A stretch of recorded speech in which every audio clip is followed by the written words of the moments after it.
On Story is brought to you in part by the Alice Clayburgh Reynolds Foundation, a Texas family providing innovative funding since 1979.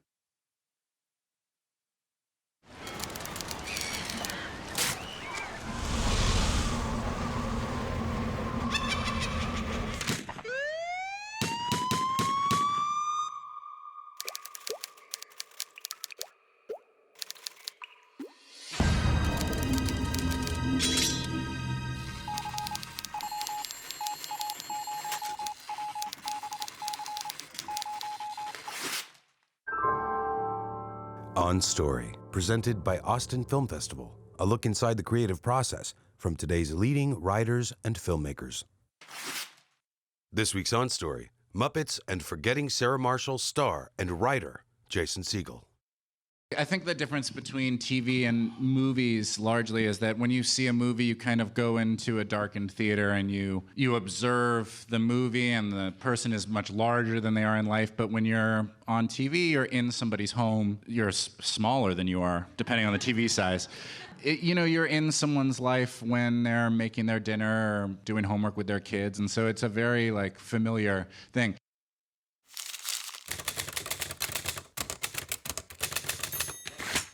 In this episode, Jason Segel discusses the peculiar sensibilities that guided his journey from actor to screenwriter. My brother was my idol, continues to be an idol of mine. He's 5 years older, and he's like an alpha male, super cool. And I really looked up to him. And he went to this camp called Cali Camp. It was kind of rugged, like it was in the mountains. And so then I got old enough, and I was like, I want to go to Cali Camp. And so my brother was like, no, Mom, Dad, you're not sending him to my camp.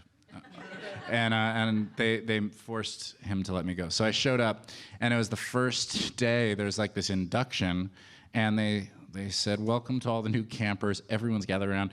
And they said, does anyone have a special talent that they'd like to share with the group? And my brother looked at me like, don't you dare. And I said, I have a talent. And I went up to the front, and they said, introduce yourself. And I said, I'm Jason Segel, Adam Segel's brother. And then I proceeded to sing Castle on a Cloud, the little girl song, from beginning to end, while my brother looked at me like, I'm gonna beat the shit out of you at the end of this, which he did. So before you get to Freaks and Geeks, how does your foray into acting begin as a kid after they send you off to this camp or classes or whatever it was? Yeah, well, I persevered athletically and became a little bit more like a typical dude. I started to emulate my brother a little bit more. But I still really was drawn to acting. Every day on the way to art history class, I would take a book off of the theater shelf, and I read a play called The Zoo Story. I don't know if any of you have read it, by Edward Albee. And there's depending on how much you milk it, there's somewhere between a 25 and 40-minute monologue in there. And I was curious to see if I could memorize it. Really as reductively as that. Can I memorize this? So I asked the head of the acting department if I could put on a production of it, and he let me. And I guess during rehearsals, he saw something in me or something. And so he, without telling me, arranged to have the president of casting of Paramount Pictures come to the show. But anyway, I did that show, and then a week later, my parents sat me down, and they said, we've been talking to Paramount Pictures, and they would like to get you an agent and a manager, and they think you could do this. Then I did what I consider kind of my first real acting on film, which was a movie called SLC Punk, where I felt challenged, and it was I really started to think, oh, I love this. And then I met Judd and did Freaks and Geeks, and that changed the course of my life. Hey, what are you doing for Halloween? Oh, I had to hand out candy with my mom. I know, it sounds really dorky. She gets really into it. Oh, Lindsay, I don't think that sounds dorky at all. You know what? At least she's being nice. Just because you hate your mother doesn't mean that everybody else does, okay? No, everybody hates her mother. Well, what do you guys do? So you meet these guys at Freaks and Geeks, and they're not all who they will become yet, obviously. Yeah. Franco was pretty similar to who he became. James and I thought we were auditioning against each other. Because when they had us audition, there wasn't a final script yet. There was kind of like archetype parts. And this was kind of like love interest main guy part that we thought we were both auditioning for. And so we go into the test, and he goes, and then I go, and they have us wait in the waiting room. And then we found out there that we were both cast. And it was kind of confusing. And so we were walking back to our cars together. And I was like thinking about how this is gonna work, and I said, so maybe like I'll be the goofy guy and you'll be the cool guy. And he went, yeah. You know, we were like making what felt at the time like we were making art together. It still feels that way. We would get together, me, Seth, and Franco would get together at my house every Sunday and rehearse the scenes that we were going to shoot that week together. That I have not done that since. And there was like a naivety of youth, like we thought we were going to take the world by storm. And then I think we all had this idea, because it was most of our first real big thing, that you just go on to your next groundbreaking show. And what happened was that that show ended, and then I personally, because I only did a few episodes of the follow-up show Undeclared, I then spent like 3 years unemployed as an unemployed actor. Really scared, because I had chosen not to go to college to do the show, and I felt like, oh my God, I'm done. Like, I don't know, I've made a terrible mistake. I'm gonna have to live with my parents for the rest of my life. And what's really funny, I look back and think, like, to me, the two alternatives were like be an actor or live with my parents. There was no just be a normal person. But that's when Judd called me into his office and kind of gave me this talk of, I think you can do this. I just think it's going to take a little bit more effort on your part. You know, no one's knocking down my door to play Captain America. By the way, I'll tell you, to jump forward, that's a joke that I've made my whole life, because I think it like kind of sums up my issue. And when we were doing End of the Tour, Jesse Eisenberg and I had never met each other, so they arranged like a get-to-know-you dinner. And Jesse and I are sitting there with all the producers, and they're like, so Jason, how'd you get started writing? And I said, oh, no one was knocking down my door to play Captain America.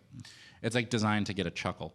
And Jesse Eisenberg, the first time I've met him, just says quietly under his breath, but loud enough so I could hear, he said, no, but you could probably play the captain of a weaker country.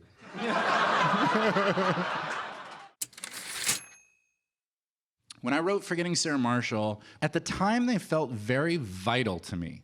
Even though they're not the most necessarily depthful subject matter, there is something about that was very vital for me at 24 years old. And I had a real sense like, oh, other people have gone through a breakup that devastated them. And this is, I feel like I can express that in a really unique way with humor, but also that honors that you really feel like you're gonna die, and like you really feel like you wanna kill yourself, and all of these things. Hello? Hey, Peter? Sarah? No. It's Rachel Jansen from the front desk. Hey. Hey, what's going on up there? You getting complaints about a woman crying hysterically? Yeah, you know what? I hear her too, and it sounds like she's having such a hard time. I think it's coming from the floor above me. You're on the top floor. I'll try to keep it down. Are you okay? Yeah, you have a nice night. Okay.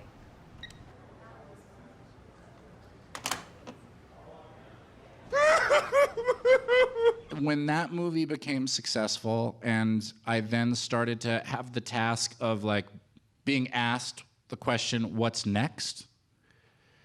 Where it was sort of prompted by a schedule of now you should put out another movie, my work started to suffer versus it being born out of I have something that I need to express. My work got lazy. I started to feel like I was trying to repeat some sort of magic I had found in something that was really genuine. But I've always liked spooky stuff. I've always really liked spooky stuff. That's why Forgetting Sarah Marshall ends with that lavish Dracula musical. That musical was not written for Forgetting Sarah Marshall. That Dracula musical was written in earnest in those 3 out of work years where I was like, how do I do this? How do I break in? I know, lavish Dracula puppet musical. Yeah, so I was alone in a 1-bedroom apartment recording this music, and I finally, like, triumphantly in my mind finished the Dracula musical, and it was like midnight, and I couldn't wait, and so I called Judd, and I said, Judd, I have to come over. I have to show you something. And he's like, all right. So I burned it onto a CDR, and I drove over to Judd's house, and he like comes down in pajamas, like, what is going on? And I said, sit down. and I push play on the CD player, and this Dracula musical starts, and I'm like, and then it finishes, and he literally said, you can't ever play this for anybody, ever. Here I am. I'll leave you bleeding in my dungeon. I'll never obey. I'll rip out your esophagus. Please, Mr. Van Helsing, listen to me. He's just a man who wishes to be free. The Dracula musical, obviously, there's a big irony to it. And there's also the vulnerability of this scary monster tough guy gets his heart broken easily. And Totally. so writing about what you know, writing about vulnerability, the way you start that movie is one of the greatest opening scenes of any comedy. The full frontal nudity. The full frontal nudity. Yeah, that wasn't just for shock factor. Well, it was shock factor to an effect. I don't like romantic comedies. I didn't then, and despite that I've done quite a few of them, I'm not drawn to them. Because I feel like you know what's going to happen. The guy on the poster is going to end up with the girl on the poster. And, like, let's put them in stark opposition first. Like, he's a scientist. She hates science.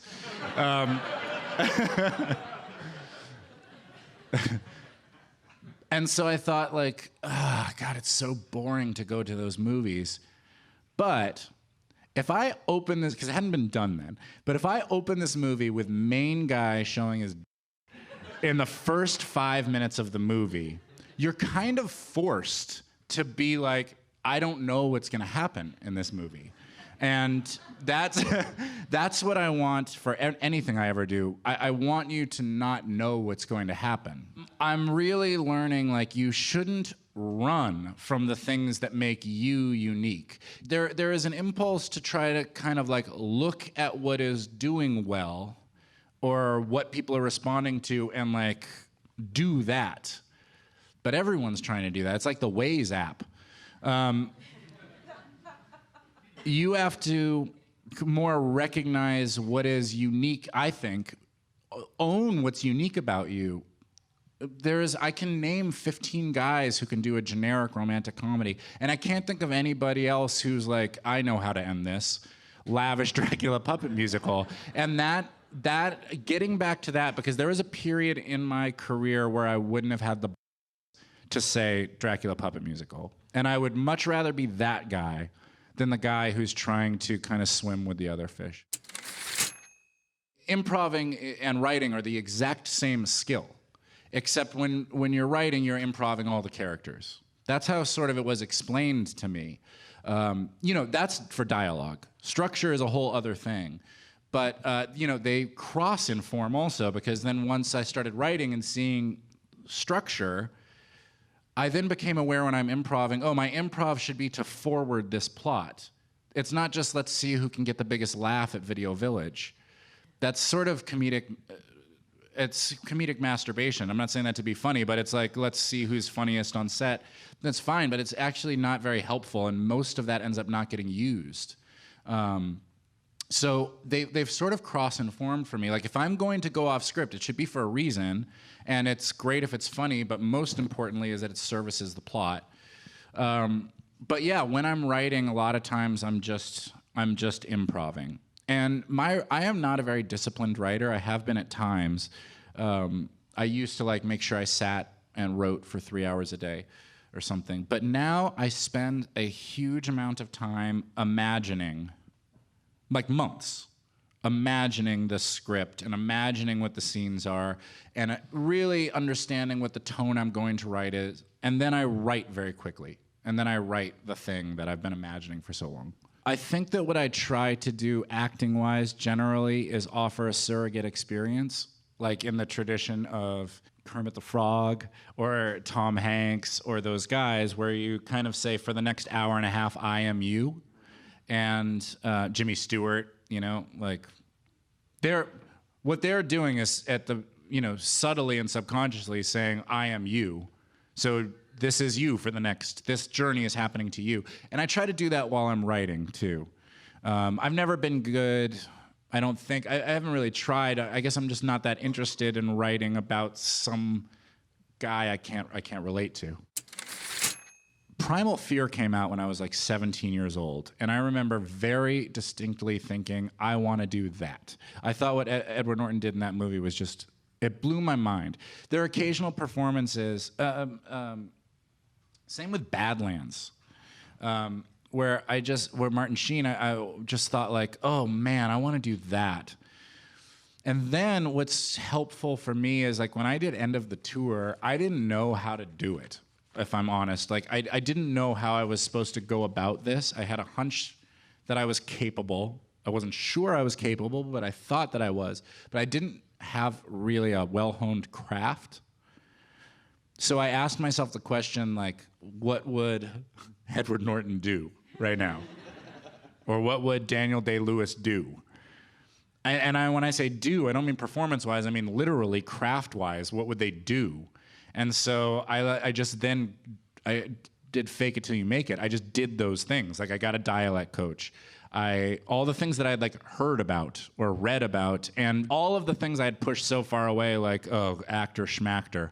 I was like, oh, I have to do that, or this is gonna be so embarrassing. But it was really interesting. I developed a real respect for like the point of craft. Because by the time I arrived on set, which I had never had this experience, all of my work was done by the time I arrived on set. There was almost nothing that I felt scared about when I arrived there. When I decided I liked acting in high school, I was still an athlete, and so I didn't have actor friends, and so I bought a bunch of puppets, and I started making short films with these puppets.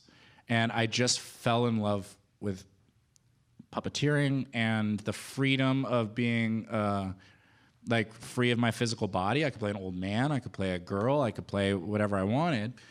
And then as I got a little older, so when you have a successful movie, you then have a little bit of juice and they say, what's next? And I looked at my childhood idols, the Muppets, and they hadn't made a movie in 12 years, and sort of the ones they had been making weren't the movies that I loved as a kid. And so I said, I want to bring back the Muppets. And everyone was like, you're crazy, why? And who do you think you are? There was a little bit of that too. But I did not have the who do you think you are voice at all in my head for that. I had who do you think you are voice when I did David Foster Wallace, but I didn't have it with Muppets. I like knew it. I knew how to do it. And so then I just got my writing partner, Nick Stoller, who I did Forgetting Sarah Marshall with, and we wrote the script. And it was like my dream come true. I was with my childhood idols. I was sort of like one of the bosses on that. And we finished the script, and then they arranged table reading. They invite all the puppeteers to the table read, see if the script is any good, and I'm sitting there, and everyone starts filtering in, but they also are bringing in these trunks. I'm like, what the hell is going on? And then all of a sudden, out comes Kermit.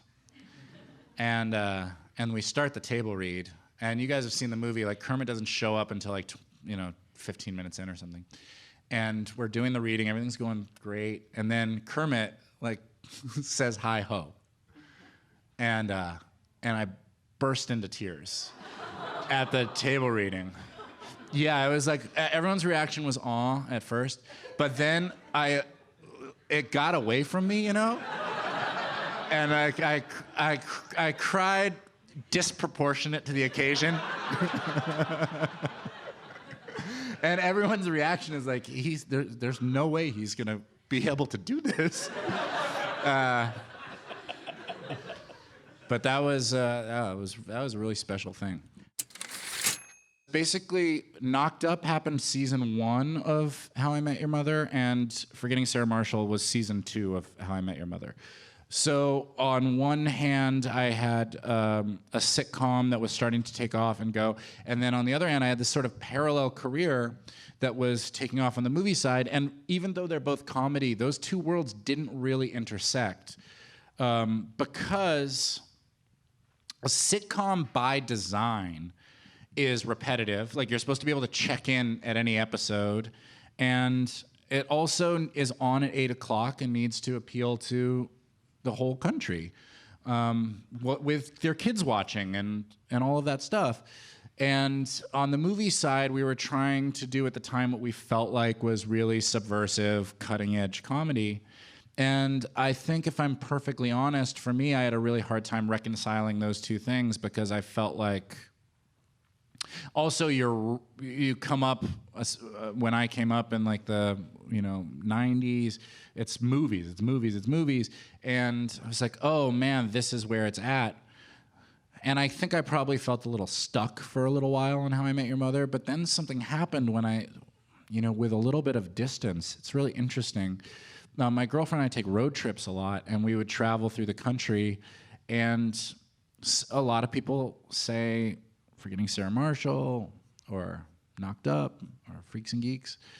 But most of the people say, man, How I Met Your Mother got me through law school. How I Met Your Mother got me through a divorce. How I Met Your Mother got me through this. And something struck me like, oh man, you're being way too precious, and like, you need to shed the ego about this. This like is a really special thing to have been involved in your audience, in their life, for that amount of time. I write kids' books for 10-year-olds, so there are some kids who have How I Met Your Mother like existed during their whole life. That's crazy. That's crazy, and I'm aware now that will endure more than anything I've ever done, and I feel really proud of it, and really, I think I think that while I'm always very nice and pleasant and all that, I look back and wish I had been able to enjoy it more and shown more gratitude for that experience. There is a moment in my life where I'm dancing down Hollywood Boulevard with the Muppets, and there were coincidentally, because they were doing an exhibit at the LACMA Museum, pictures of Jim Henson looking down at me smiling. And it is the cartoonishly, it's the best moment of your life, cartoonishly, And all I was thinking about at the time is what's next. I look back at that moment with great regret. Like, that should have been a moment where I was present. You don't get to do that, you don't get to do that. And I didn't enjoy it in the way that I wished that I had. And that made a big impact on me. The lesson that I think I've learned is you have to be way easier on yourself emotionally, especially if you're driven, really, really driven creatively, because the same things that are driving you in your 20s will kill you in your 30s. You cannot keep pushing that hard, or you're not going to be experiencing the joys of how hard you've worked and like these rewards, because the rewards, they don't stay. They're fleeting. Like, they come and they go, and you have to like just catch them for a moment, like look at it, and then it's gone. For me, a big part of my journey has been owning that what I do is art, and to treat it with that respect, that I'm not producing a product. Because for a while, I thought like, okay, what is the next product? What's gonna look good on a poster?